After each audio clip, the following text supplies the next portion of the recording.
Welcome to the second day of the second phase of the Gold Team Championship. As you can see, it's between World Elite and Lucky Future, and there are little symbols by the players. I need to look into what those do. Both these two players went 1-1 in week 3 of the first phase, and as you see here, they are already in the action. It looks like we missed a few turns here. With Warrior versus the Druid. As we are in the action, I'll go through the lineups in just a moment. The Warrior has only done 4 damage going into Druid's Mount Seller turn. That's not a good sign. Although Warrior, back when this was made, or played, or whatever it was a favourite. And I don't think it is so much anymore. Mount Sellers are notoriously difficult to get through. And Kel'Thas gave the opportunity to buff up wide boards as well, but was a little bit slow, whereas now everything is just focused on quick Mount Seller, and by the way, here's a 4/8 dragon in the way. So Blue already under a lot of pressure here to clear this board up. We may have to rely on some bombs behaving themselves, or misbehaving, depending on which side you are rooting for here. Okay, well, I think that can be considered behaving. And as long as this doesn't shoot down Terron, which it doesn't, suddenly Blue has gone from looking a bit grim to, oh my goodness, look at this board. He has got his Demon Hunter band out, looking across there, so he has the Plot Twist Warlock, the Priest, and of course this Warrior. This Warrior, big part of that lineup, you really need to get it done. And interestingly, he banned out the opposing Warrior despite bringing Priest himself. And that to me does not compute. So I believe the graphic, but we'll have to wait and see on that. Seems a little bit weird to bring Priest if you want to not have any good matchups to queue it into. But I'm all for banning Warrior. I just don't think if you're going to ban Warrior, I'm going to bring along my Priest. But we'll see. Back to the game in hand, though. Blue has forced Yuansu to go for another wave of minions, and that's going to be difficult from where he is. The trouble now is they're firmly into Blue's wheelhouse with combos and such like for kills. Not over yet, though. This Kel'Thas next turn could be a big deal. We've seen that before. But Blue now has license to get on with quite a bit, although he can't actually draw any cards, having used up the skipper. So that's going to stop him from drawing many cards. And all he can do is push what he has to the face. Interesting, he's keeping the lackey back. I think I'd just like to get the extra 1 in there, but he knows what he's doing.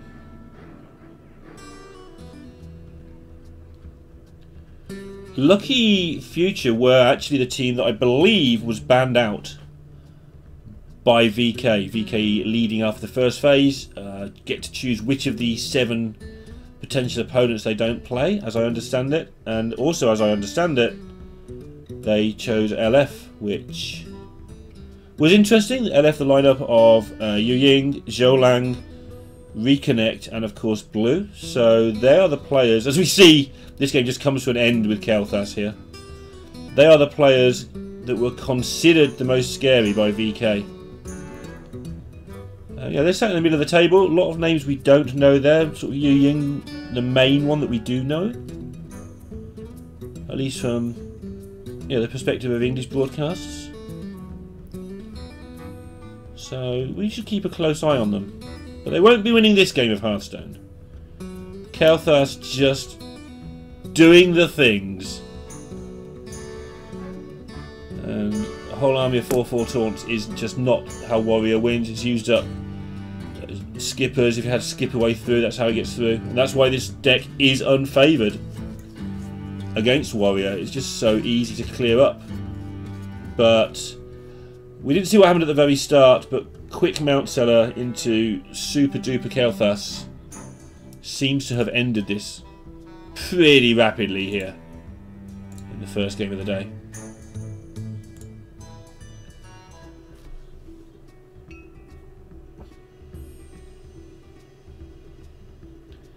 Getting the actual lethal might be a moment.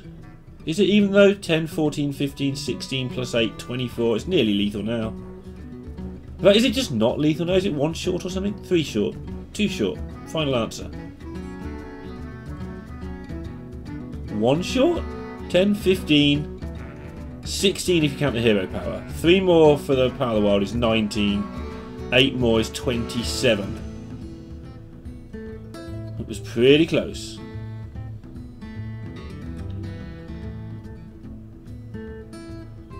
When you do get to this position, it's pretty hard to mess it up. Do you want to Soul of the Forest or do you want to Power of the Wild? Is your only real issue here? Like, what can go wrong? How do you lose? Not a whole lot. Choosing to have the minion bounce back on his own terms. Makes a lot of sense because now he can do all this stuff he's doing.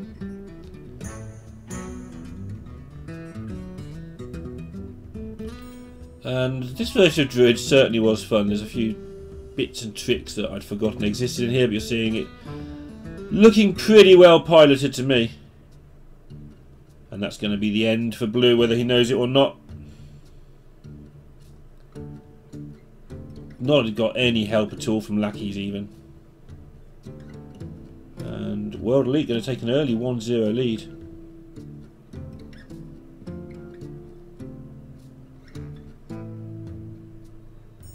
No.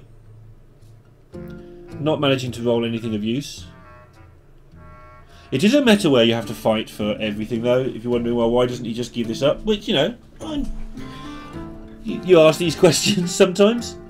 But there are so many comeback turns available in most decks that if you can survive on 1 health, things can turn around even when they look hopeless. And it's hard to define. If you're getting what looks hopeless wrong to start with, then obviously you're going to have things that look hopeless come back. But from our historical Hearthstone collective experiences, games turn around more now than ever before, and hanging in there and hoping they turn around, or forcing them to turn around, is a very good trait to have right now. So Blue fiddling around with all this nothing that happened this turn, and then hope your opponent doesn't have it. That's all things I like to see, even though obviously from a commentating point of view it means you get 2 minutes of me talking the twaddle that you just had to listen to. But Yuansu 1-0 up. Would be a much needed win for World Elite. It's a much needed win for all these teams at the moment with VK on 5 wins already.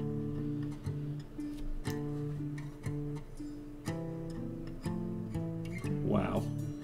Those symbols are pretty scary looking. I remember that they used to, in the Gold Series, have ranks for players.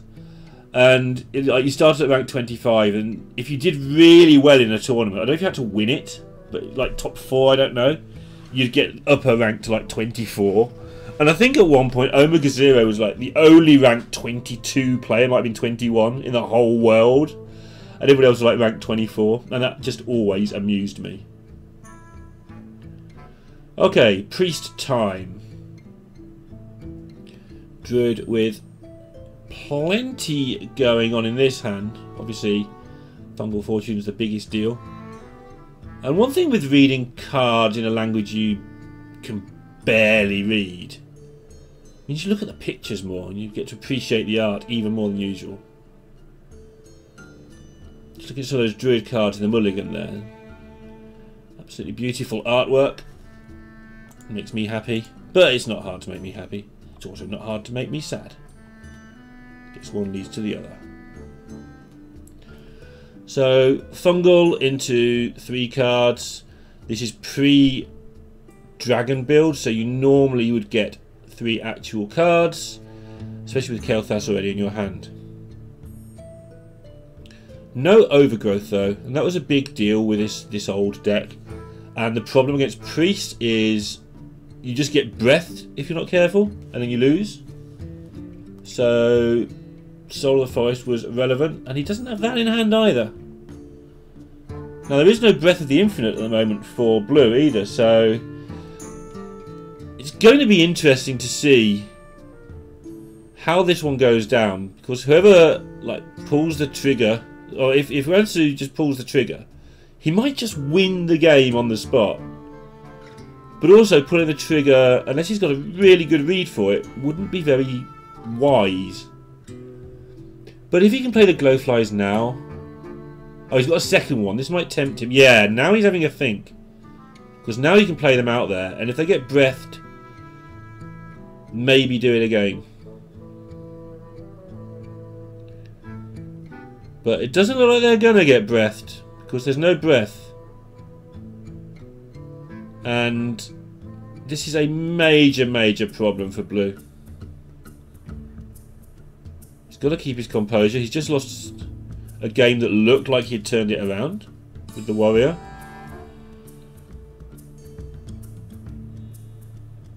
Keep the damage to a minimum and try and get back into this. Picking up one AoE spell would just change everything.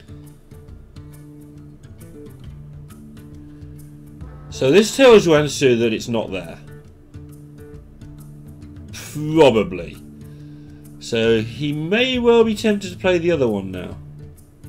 The thing is, he's only going to get 4 2/2s for it, so that might be just false economy. Yeah, okay, this is better. This keeps himself a whole refill available if he wants it, if he needs it. This is a big enough board to clatter into the priest. And actually this Shadow Madness is a big pickup. Notice that also sets up lethal on the other side. Through a heal, it'd be exact lethal. Like 1+ with the armor, I guess, with the weapon. But this is a big pickup, enables Blue to stay in it. Basically clear up the board. But I think now we'll see the next Glowfly Swarm. And if that is somehow dealt with, then Mount Cellar becomes a thing that exists. Oh, he's not going to go for it. Instead going to set up a Mount Cellar turn. How do we feel about that? He had a chance to play Glowflies that obviously couldn't be dealt with Savage Roar in hand. But if they did get dealt with, the Mount Cellar turn would have been 2 turns away. Whereas now he can do it next turn. I feel how Yuansu looks, which is, I don't know. My gut is I'd have played the Glowflies there, I think, because Blue's shown no real ability to deal with them. He's going to draw that Breath of the Infinite later, so now you condemned your Glowflies to never being played. But what he has gained out of that is next turn Kel'Thas or Mount Cellar, depending on what's on vogue. And a huge, huge board, which won't lose to Breath of the Infinite, and only really struggles with Soul Mirror, and even then, you can make it not struggle to that.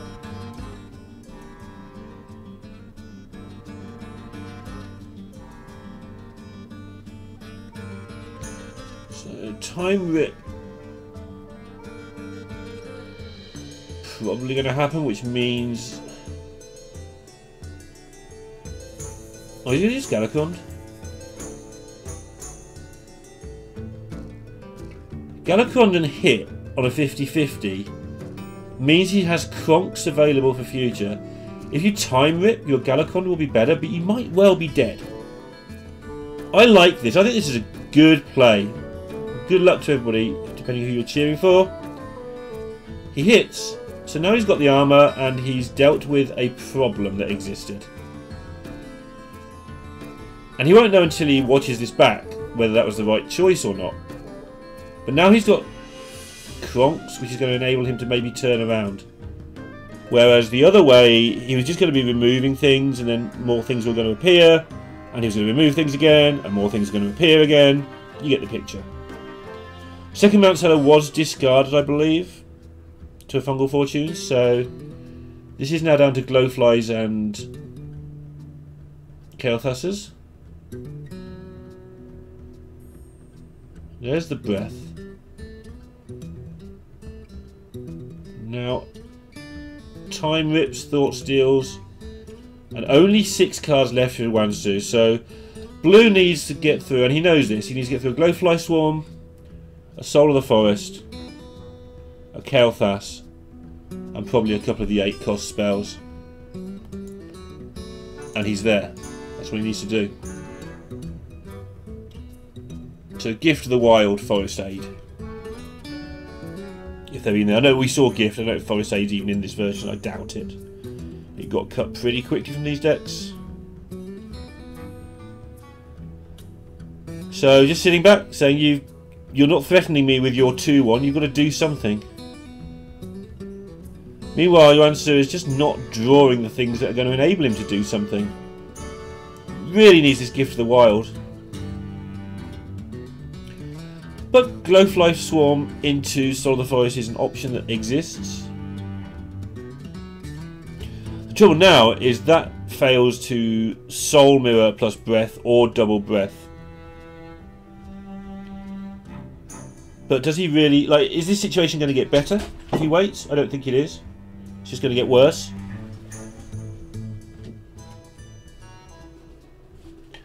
So with that in mind, he might as well go for it now. Yeah, you feel silly if your opponent blows it all up, but, like, you can't coax this removal out. They've either got it or they haven't.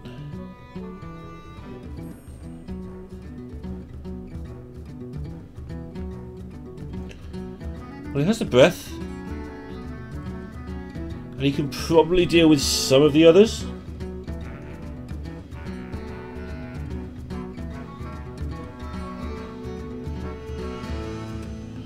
So he's been forced to use the Kronks, which he wouldn't have wanted to have to do, but he's seen the Mount Sellers.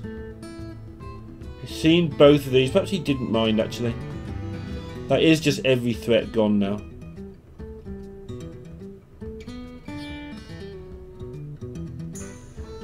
So Yuansu feeling the need to play Kael'thas here. Presumably just to draw the last 4 cards in his deck. It looks like Blue's got it done with the Priest.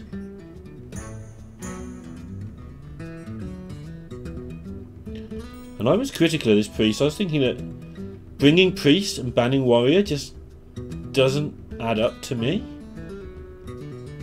So it'd be interesting to see if this Priest can go all the way.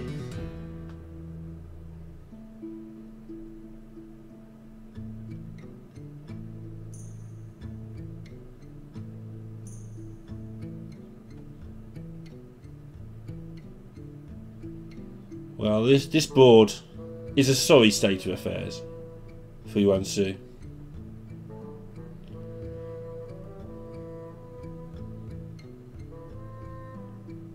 There's a Time Rip in hand that we can see. I think that's a Wrath on the right. Cards in the wrong player's hand always confuses me. And that's just enough.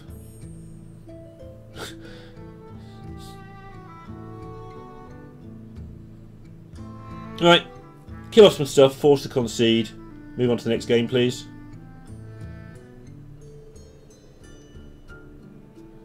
I embark on the Kronks to take out Kael'thas. Oh, is that a Circle of Healing? Because that would be a good thing to pick up.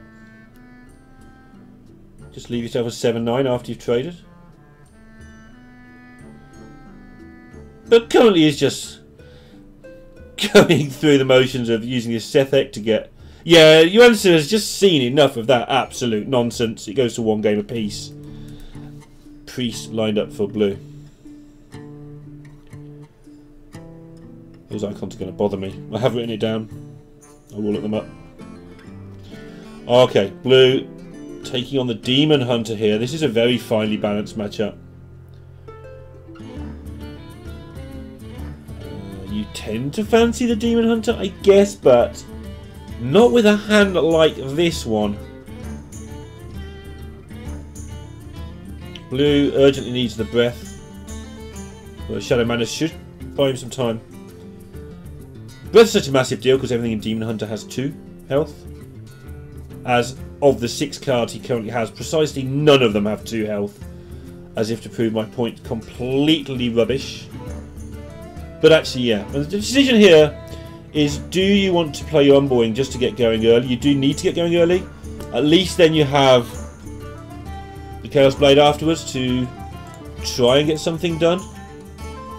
Chaos Strike, my bad. But the trouble with that is then you never get to your Adepts in time. So keeping the coin for the Adept, you'll be happy to pick up the Twin Slice there.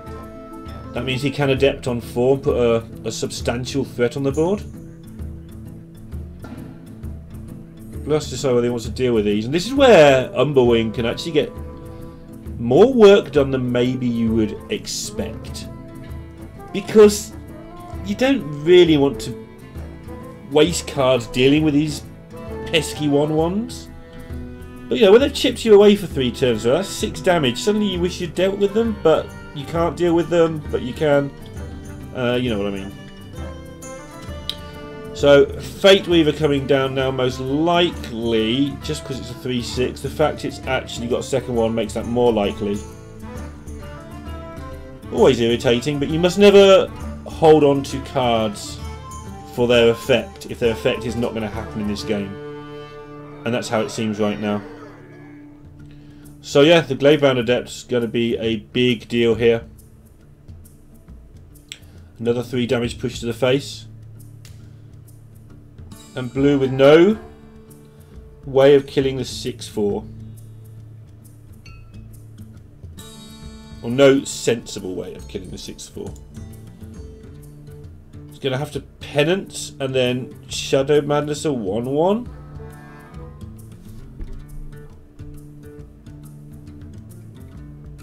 Well, the 1/3, obviously, but is that catastrophic? It's not too bad. What are your other choices? Play down Shield Garacon and hope they can't kill it seems ambitious. From a player that coined out a 5. You're expecting the weapon next turn. Warglaze with the second slice. You're expecting that, or occasionally the second Adept. But turn 5 is just so key for Demon Hunter. Notice that Yuansu has also kept back Kane for the entire game. This is because priests do eventually start putting down some big taunts to annoy you. And now you're just going to see the exact same play as last turn again. You've seen how much he struggled to deal with that. You want this down on the board right now. Vulpera Scoundrel in the deck is an interesting inclusion. It started being included around this time. And the point being that it's quite versatile. I think that a mistake that can be made with the Scoundrel is people use Mystery Choice too much. It's best just look at the 3 on offer and work out which one suits you. Unless you're looking for an exact specific solution like a silence card or something. Mystery Choice is invariably going to be worse than the 3 there. If you are looking for a specific card, it's about 23% to get it if you go all in, like turn down all chances of that card and go for Mystery Choice if you have to. There are 18 spells. You're 1 in 6, which is 16-17% depending how you maths, to get it immediately, and then the Mystery Choice does add a little bit of percentage. And he does pick up the Warglaze as well. You can just take 8 here. I think you actually take all 4 of the second hit as well. It does... actually with Kane, maybe that's wrong. Because it does allow you an extra charge over 2 turns. In general, I'm all for getting that extra 1 to face. Were there any key numbers involved? 4, 7. Probably didn't matter. So it's probably the correct play. It's the charge on the Warglaze that's the problem, not the extra 4 damage, just to be clear here. He wants to have 2 swings available.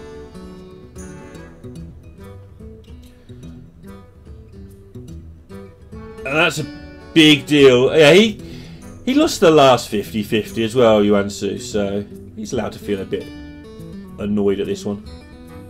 Okay, looking for lethal with a scoundrel.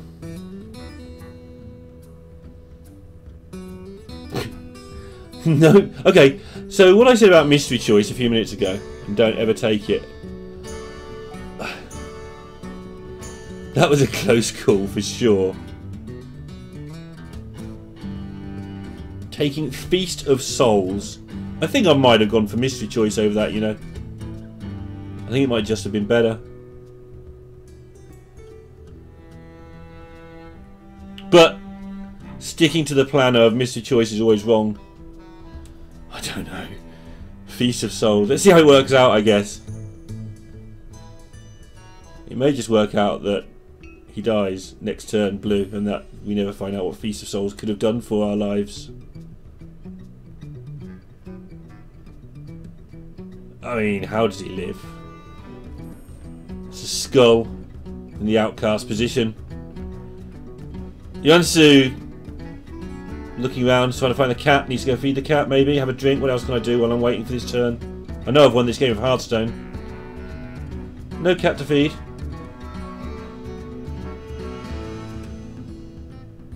Now he's actually having to watch the screen, of course.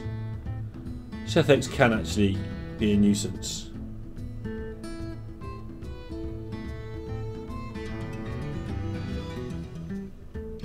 Blue's struggling to find a line he likes here. I'm struggling to find a line here as well that makes any sense at all. This is just, I've run out of time, I've got to do something. This is just awful, but I can see what the problem was, and we can also see this is one off lethal with 3 cards to come. That's not lethal. That's not lethal. Surely this is lethal. You've got to go for it. Chaos Strike's lethal. Twin Slice is lethal. That's 1 in 6 if you go for the mystery choice. I'm going to go against my own wording here and say you've got to take the mystery choice here. You've got 2 lethal chances that I can think of, and that means there's probably more than that.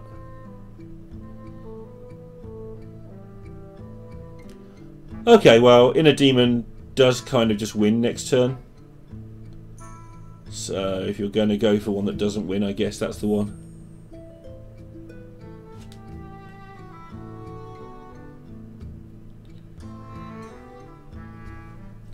Yeah, how many things do you need on the board? Like, if he can clear 3 things, can he clear 4 things? I think the answer is yes. I think you keep this in your hand.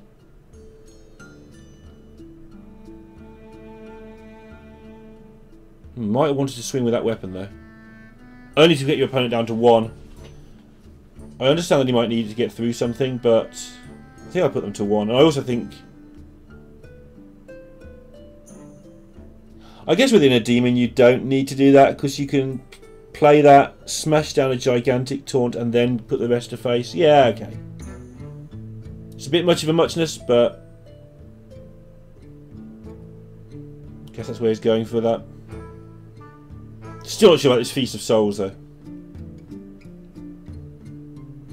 I guess in the world where Blue makes a 27/27 lifesteal, and you have to put your minions in to get rid of it, maybe Feast of Souls would work there.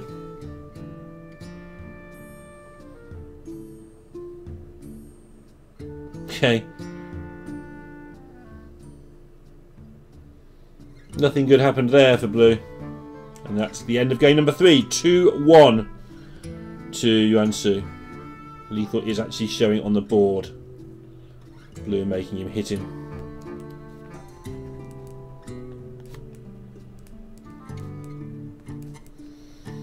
One deck left. And it's not looking that great for Blue here. It is the Plot Twist Warlock, which... I think all the win rates are really hard to ascertain with this deck. But it's worse than 50-50 against Demon Hunter, would be how I describe it. How much worse, I think you can all argue amongst yourselves. Feel free to do that. But I think it is worse. And this is a really good start.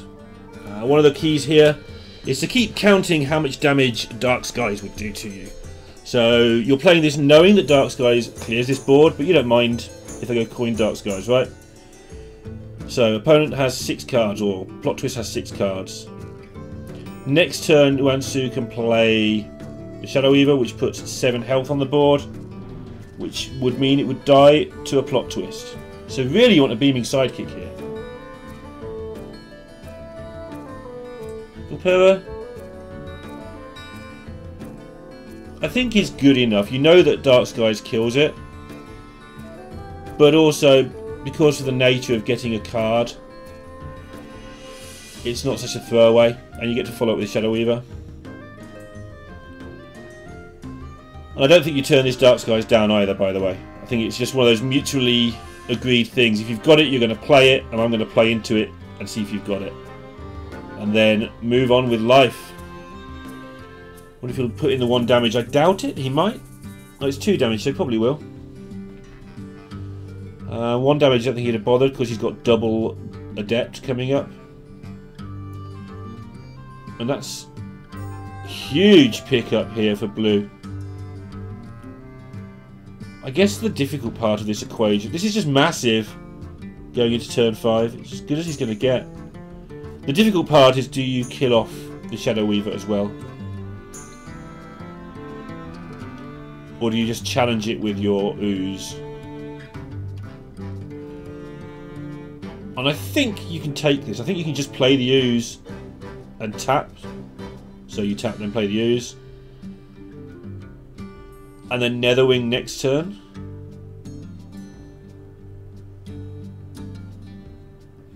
I guess it's easy for me to see, but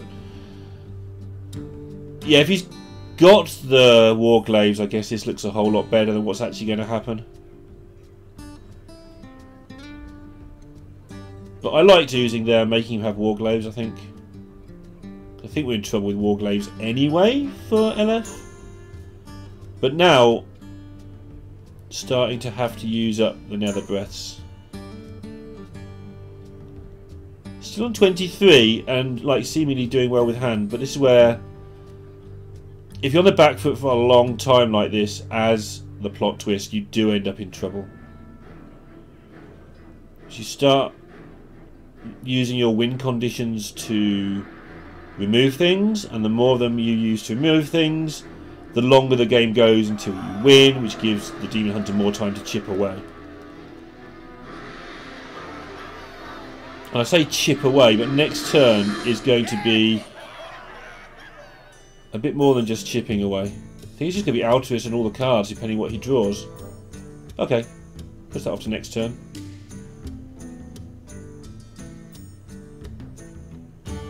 So, Altruist and all the cards to the right of it costs a total of 5. This deck is full of 3 drops and 1 drops. I think the play is to oh, you can even wait on the I-beam actually, just in case. Just take this, Altruist the world next turn, and then in a demon the turn after for lethal. That's where I want to be.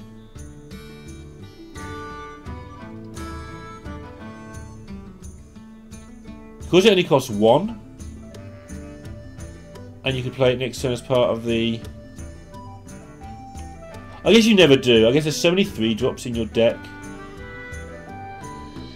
that you never get to play the I-beam. Okay, this makes some sense. Alright, Plot Twist. How much healing is he going to get? Another Plot Twist. Completing the quest is crucial. We did see people in the early days of this matchup get rid of the quest. Kalento, notably, in Grandmasters, going into trouble with it. But because the Demon Hunter keeps coming at you, you do eventually need to complete the quest, even though there's no real hurry. So you do keep it and you do use it. And Yuansu got a lot of damage next turn. I think that's the first version of Slice, right? So he's got 2 from the Slice, 2 from the Blade, is 4. And then at least 5 cards, that's 9. Hero power, 10. So far. Plus it feels like I miscounted that and there's more than that. More twists. Any more health gain. Any way to occupy, maybe an Abyssal.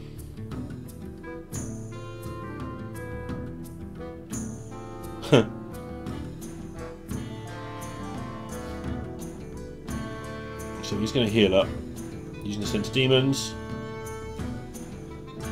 Now he's going to try and tap into what's left, and that's it. Full hand. Got to dump something, so you have to Mortal Coil your own Adventurer just to get a card out your hand.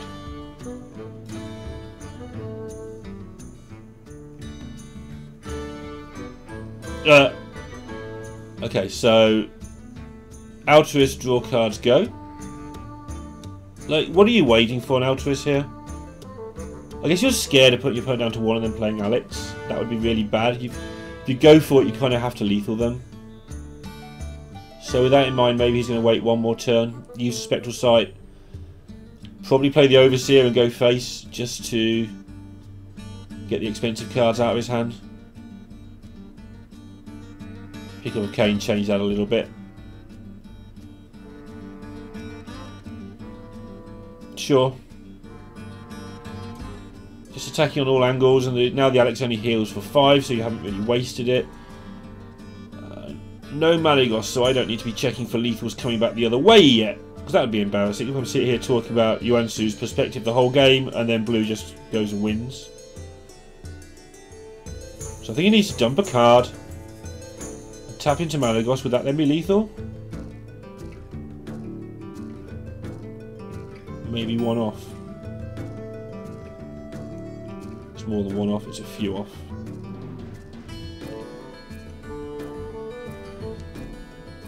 Hard deck to play. It's not about whether you tap, it's about what you dump to allow the tapping to happen. Twisting Nether seems good. Do you want to play your Moab here and just occupy the board and try and get a win next turn? Maybe you do.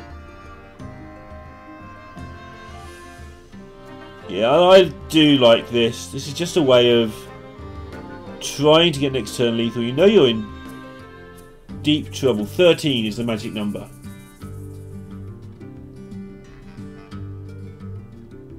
I think he's probably added it up.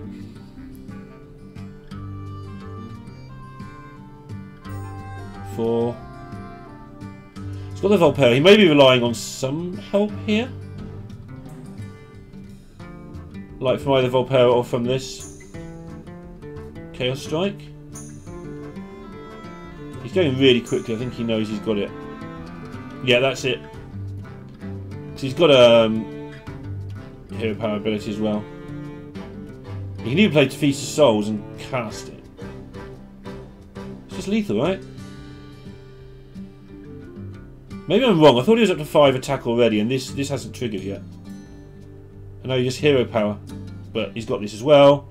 And Yuansu, impressive looking performance for World Elite. Seemed completely in control at all times, and they get to 3 and 4.